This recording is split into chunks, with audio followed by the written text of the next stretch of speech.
Hello wapendwa, leo tupike ndizi. Ndizi zinaitwa mzuzu au matoki. Ndio wanasema matoki. Haya, nimechemsha ndizi zangu nikamaliza, nimezichemsha kama zimekaribia kuiva. Nikazimenya vizuri, nikaziweka pembeni. Nikasema haya, nianze kukaangaliza kanyama kangu hako, nimekakaangaliza, nikakaka kitunguu saumu na kanini katangawizi. Kulainisha kanyama kangu hapo. Nikasema nitilie tu viazi, nichanganye humo angalau ndizi yangu iwe na karojo. Hapo nimekuwa nimeblend na kanyanya kangu hapo na carrot mimina humo. Nikasema sasa hapa viazi vinakaribia kuiva, niweke zile ndizi zangu zilizokuwa nimechemsha pamoja na maganda yake.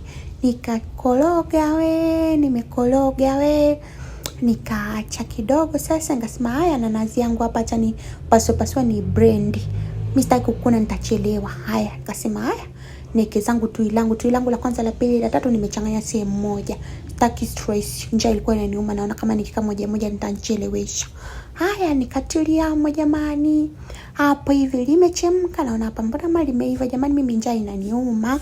Nikasema siwezi kusubiri, acha nianze kula. Wow.